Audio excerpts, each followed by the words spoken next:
Now, one thing I discovered whilst making a YouTube video last week about super, unrelated to this. Okay. It's a controversial topic. Yeah. Oh, okay. It's just super in general. I did see the story you put up. You made a YouTube vid and people were just going hard. Yeah, like hating on it. My worst performing video ever, which is fine because the Punters over on Patreon actually fund me, not YouTube when anyone algorithms. says, it's fine. It's not much. He's hurt. It didn't go unnoticed. He was crying when I walked in today. Didn't go unnoticed. Right. And I just discovered that super, like some issues, climate change, nuclear energy, I didn't realize it was such a culture war sort of divide. Yeah. Like, with a lot of Aussies absolutely bloody loving it, which got me a bit confused because superannuation, from my digging I've been doing in the last month or so, it's privatised pension. Yes. It's the government taking a public service, which was the pension, and going, we don't want to pay for this anymore. Let's make punters pay private corporations to provide themselves with their own retirement. Okay. And in the YouTube video, I was just pointing out, hey, that's way more expensive. Like, than the government just doing it. Like, way more expensive. Yeah, right. But people didn't like me pointing that out. So as we go into this, I'm hyper aware of the controversial nature of what I didn't realize was boring tax policy. Yeah, right. And I think it's because of the hysteria that you're seeing this week. It plays well to people's fear and anxiety over retirement. Will I have enough? Will I be in poverty? And these are very fair fears that people have. What's going to happen in the future? Yeah. So let's start with superannuation and a very brief history. Ready? Introduced by Labor in 1992. That's the history that I've got here. That's it. I'm sure there's so more. like you said, it's the privatised pension system. It's what I call it. People will fight me over that. I'm just going, government used to provide it. Now we have to pay fees. Oh, so before 92, the government just did everyone's Well, it was a pension. and there wasn't super before that. Exactly. We still have pension today. Okay. But then the argument was we can't, quote unquote, afford to keep paying people a pension. So I want you to remember these starting points. Yeah, okay. Now, it was introduced, well, points to James. Why was it introduced? Get them off the government one and get them into a private sort of system. Which is why I say privatise. Get them off the government teat. So that was the purpose, to get people off the pension and help them save money. Yep. And that's the purpose I want you to keep remembering. Because we'll see as we go through the arguments, the purpose might shift and change for certain people making different arguments. Okay. So how it currently works as it stands, once again, not a super guy, not a financial guy, but your employer is forced by the government at gunpoint, quite literally, they have an army, to pay 12% of your salary into super. Yeah, okay. Right? So people think, it's bonus. No, it's your salary. Yeah, and that depends, like that 12% moves around a fair bit as well. I think it just went up. It was 11. Does it change? I didn't know. Yeah, I think depending on who you're with, like I think some give up to 17.5. So it depends what sort of role you're in, I think. Right. So government's forcing your employer to take money from you and lock it away in a lockbox where you're forced to pay fees to private corporations to manage that money so that you can get it when you're 60. Yeah. And in order to do that and incentivize it, they give it's not all bad news, they give some sweet tax breaks. Right. Money going into super, once again, it gets complex around specifics. Skip it, punters. Once again, fact checks welcome, citations necessary. But roughly 15%. So if you're earning money, if you're an everyday punter earning money, you're taxed at between 30 and 45%, right? Yep. Depending on your salary. If your money that goes into super, taxed around 15%. Yes. Right? Yeah. Sweet tax break. Yep. All right? Sounds really good. Now, here's the problem. It is pointed out by Puntermon Greg Jericho, who I was looking at, who wrote about this. Top 10% get most of the benefits of these tax breaks. Right. Now, to get really specific, we were speaking numbers before, 22 billion in tax breaks go to the top 10%. Now, I've got these really cool tools to help us visualize. If you earn 80 grand a year, you're earning about 45% of Aussies earn more than you. Then we can go up to 100 grand a year. That's a really good salary, even though you can't buy a house with it. About 33% of Aussies are earning more than you. Okay. On 100 grand a year, 33% of Aussies are earning more than you. Yeah, okay. Makes sense. And 62% of people, you're better off than 62% of Aussie punters. Yeah, wow. So you're doing quite well on 100 grand a year. We're still not in the top 10%. No. So let's keep going. So you're earning 120 grand a year. Yep. Close to top 20%. Okay. Let's go to 150. At 150k salary a year, you are just scraping into the top 10% of income earners. So this is where it starts making the biggest difference. This is where, and so you are earning more than 88% almost 90% of Aussies earn less than you at 150k a year. Yeah, So well, you wait. are a privileged punter. You're doing quite good for yourself. Good for you. It's not me, mate. I mean, just in general, to punters out there earning 150 grand a year. Right. So I'll say this off the bat. If you're earning 150 grand a year, super is fantastic for you. It's awesome. Yep. You get awesome tax breaks, and most of the 22 billion go towards people like you. Yep.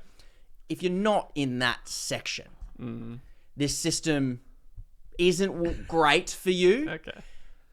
And when we're talking about these numbers of 22 billion, that's lost tax revenue. So once again, that's the money we're not getting because we're giving it to these rich To the punts. top 10%. Yeah. So we have to be like, Now, here's the thing. Surely that top 10% provides things for other people. Like, surely businesses that these people own provide jobs. Surely houses that they own we can provide... morally justify it however you want. The question just becomes, like, do they, don't they?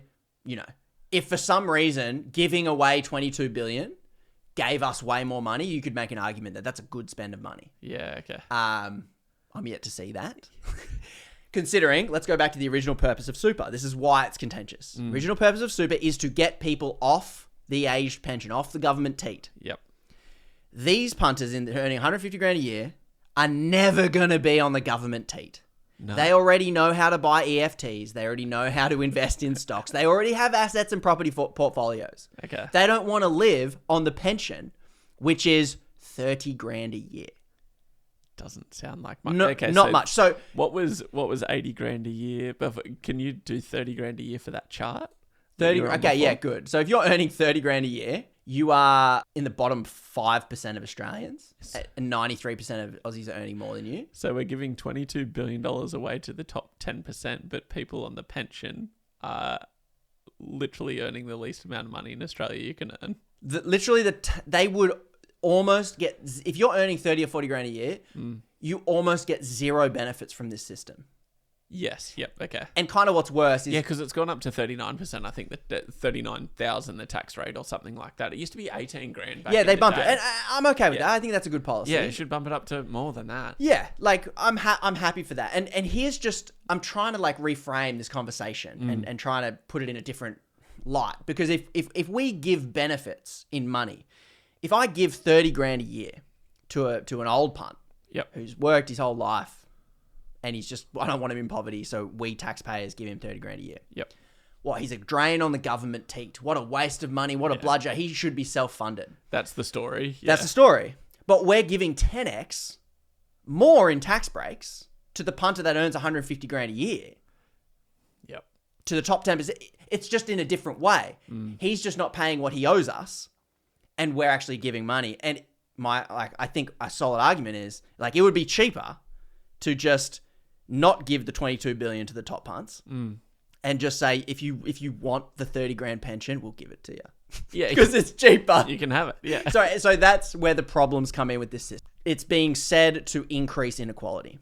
So the tax concessions, the money lost to the government is close to $60 billion in total. 60 billion. So 22 billion of that is going to the top punts. But the whole tax subsidy, and Puntamon Greg Jericho has put it next to other government line items to help us understand the cost of this. Right. Because everyone whinges about the NDIS. the NDIS and how expensive it is. You can see this orange part here. That's the top 10%. The whole super concessions thing, the tax lost to the everyday taxpayer by giving people tax breaks to put their money in a hole, a privatized hole, is more than the NDIS. Yeah. But I've never heard that ever mentioned in the corporate media. This context doesn't... Public schools, 11 billion. What a bargain. What an absolute bargain. Not bad at all. Childcare, 14 billion. Bargain. Job seeker. These aren't bludgers. 16 billion for job seeker.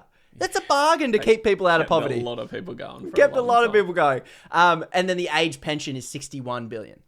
So 55 billion, 61 billion. Super concessions is almost as much as the age pension. Okay.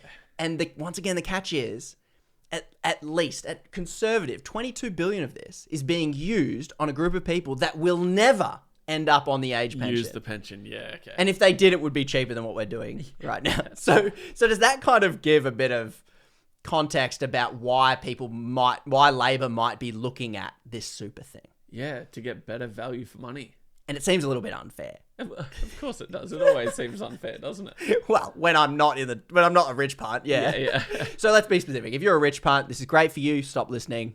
Fight these changes. Yeah, that's right. But if you're an everyday If you're punt, the other 90%.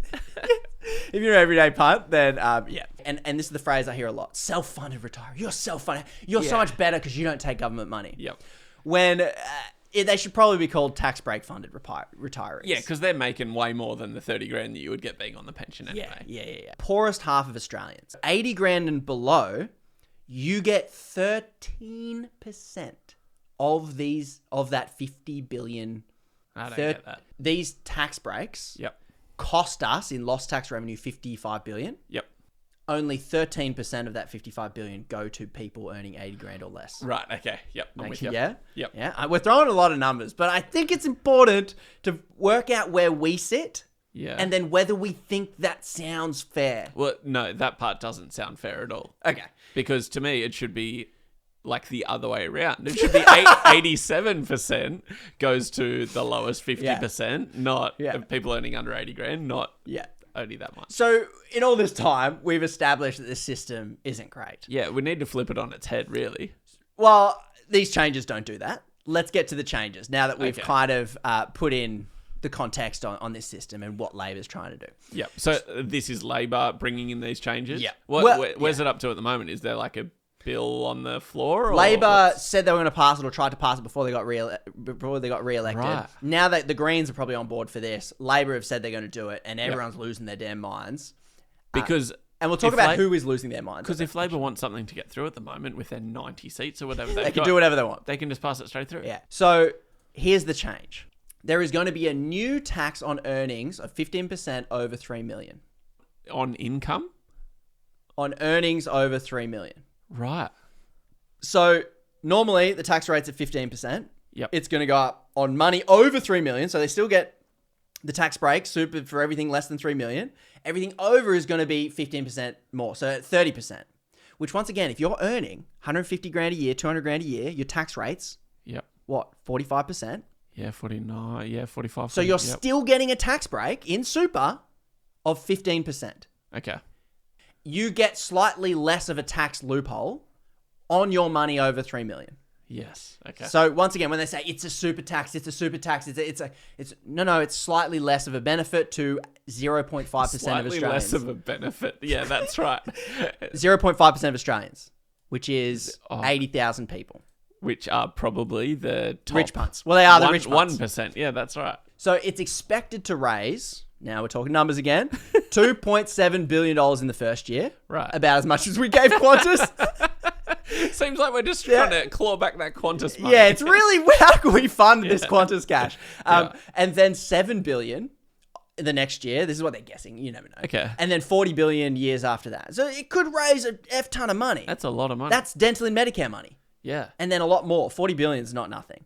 And it's not coming from you, Punter James. It's not coming from me. It's coming from the rich punts. If someone's once again, got good for you. $3 million portfolio of any kind, tax them a little bit more. Or just don't give as many benefits as what they've already got. I'm okay with both of those things. Well, given my income, I'm also okay. I'm also okay. The arguments against is obviously the Liberal Party hate it. Guess what? Superannuation funds hate it, obviously. This is their core bread and butter business. Murdoch and Murdoch minions hate this. Well, all rich. I don't know about the minions, but if you're seeing trends, Punter James, I mean, I don't know. Big business, rich punts, I'll name a few. Andrew Pridham, which is Sydney Swans chairman. Jerry Harvey, rich punt. Rob Scott. Harvey Norman. Jerry Harvey of Harvey Norman. Harvey Norman doesn't like these changes. Rob Scott from West Farmers CEO. That's Coles. I think so. David Hancock, Afterpay investor and Labor donor. And then some RBA treasurers. He's a Labor donor. Maybe we check in if David Hancock is still giving money to the Labor Party after they made these changes. Might lose a few thousand. Yeah. And get this, Punter James. Yeah. A few of the Teal independents, Monique Ryan and Zali Steggall. also do not like these changes. Really? What's their pushback about it? Well, think about the suburbs they live in, Punter James. Sure, I understand that they would have... Well, not currently, but, well, don't get me wrong, they're still on a decent salary now, but they have been in jobs in the past that they would be very... Well, they represent suburbs. Could potentially be wealthy. Okay, yes. Maybe I'm looking at it in an individual level, and maybe that's not fair. Well, yes, politicians would be hit by this. But again...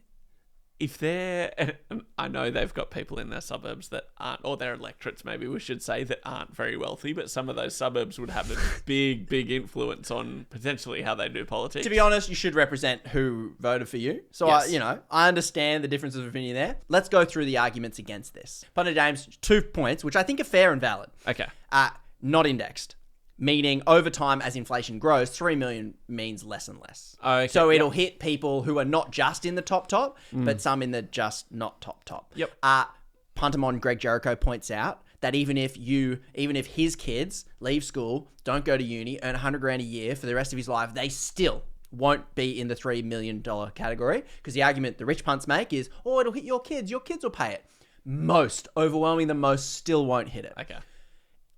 Indexation does seem to make some sort of sense. How about you make it 2 million and index it? I don't know, like lower it and then index it. Yep, fair enough. Whatever it is. So fair point. That's a fair point. And then the other argument she's making is quote unquote taxing unrealized gains. Now we get into a big snooze fest of all this sort of stuff. Basically, if you have money in your shares, and the government wants to tax the value of that, the problem is you haven't sold them yet. So you haven't made the money, it's paper gains. And that's what they were saying. And rich people love paper gains. Yeah, I bet. So this is a controversial thing. Maybe we'll do a future podcast episode on it. I'm on the fence. I'm open to this unrealized gain situation because I'm very aware that wealth inequality in Australia is out of hand. Yeah. And rich punts, it's a 2-tier tax system in my brutal summation of it.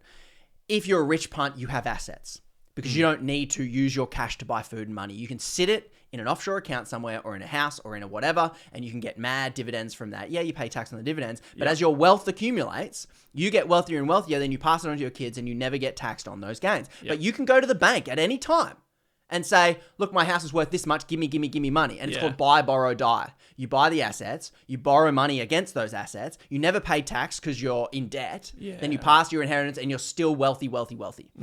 Rich people hate this idea of unrealized gains. I understand there are arguments. I'm not going to go into them, pros and cons, but that's one of the arguments about this super changes. There's going to be some sort of taxation that occurs on the value of the assets above $3 million, even if they haven't sold them. So that's an argument against it, which I think is worth debate, and I'm not going into it now. Yep. Because some farmers have put their farms into superannuation to get taxed at 15% instead of 35%, which once again, Punter James, will bring you back to the top. What's the point of superannuation? Is it a tax hedge? Is it a tax loophole to put your farm in? No, it's just your savings account for the future. It's a tax incentivized saving account to get you off the pension. Yes. So, no sympathy for the farmers, unfortunately. I'm like, this is not what it's meant to be for. Oh, can't wait to read the comments about that. Yeah, I know. It's like cool, good for you for using whatever you can if it's allowed. And it's not just the farmers, it's anyone doing that, right? Anyone, if you're using super as a vehicle to pass on your inheritance, that's the other thing. What about my inheritance? It's not for that. We're not here to give you tax breaks to then accumulate money to then hand on to your kids. So it depends what you think the purpose of super is. Yes. Is it for inheritance for you? Because if it is, these are, you hate these changes. And then one of the other really weak ones is that, it's going to stop I saw a bloke make it on Q&A. Okay. It's going to stop investment in entrepreneurs and small businesses. What? Because people in their super are sitting there going, I can't wait to invest in a risky entrepreneurial business that may or may not get me a return. Yeah, I don't Piss think off. anyone's doing that. Once again, that's not how most people use super. No. And so they try and do these vague, scary, corporate sounding, because to be honest, a lot of this is above my pay grade. Like we need Puntermon to help us kind of navigate it, but this is my best summation of what's going on here. And what I notice a lot is it just turns into a big fear campaign. Lots of different things there, way out of my depth. But I guess the basic question, is it a good policy?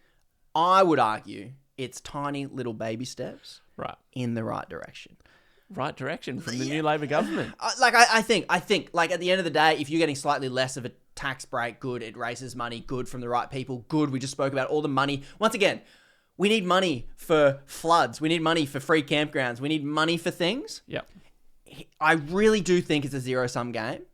And if the rich punts don't step up and cop a few hits to their tax breaks that they're currently getting sweet deals on. Yep. We punts pick up the bag because it's easier to tax us. We don't own media outlets. We don't use news outlets. We don't have There's that. no pushback. Yeah. Camp fees will go up. Yep. Bang. That's what'll happen. Ultimately, it doesn't fix the underlying unfairness of the whole system. I still have big critiques for the whole system, but I'll take it. If it's a good policy, it's not great. I'll take it. But it's better than what is existing at the moment. Yeah. Should punts be worried? Well, Punter James, every punter is different. Yep. Do you have 3 million in your super account? Not currently. I checked before. Will your child likely have 3 million in super? I don't know. Statistically, probably not. Probably not. Your child might be a savant. She's going to be a hard worker. There you go. Well, that won't get her anywhere.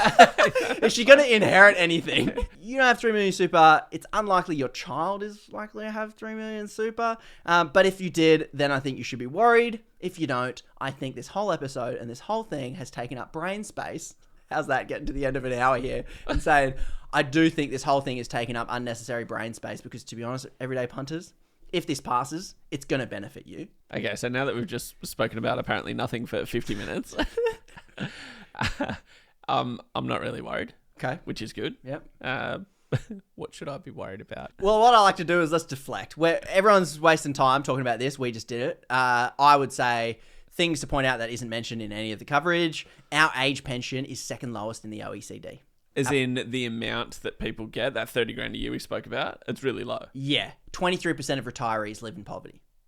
Oh, wow, that's no good. It's a high percentage of retirees in poverty. Yeah. That sounds bad. It would be cheaper for us to fix... This is the thing! It would be cheaper for us to fix that right now Yep.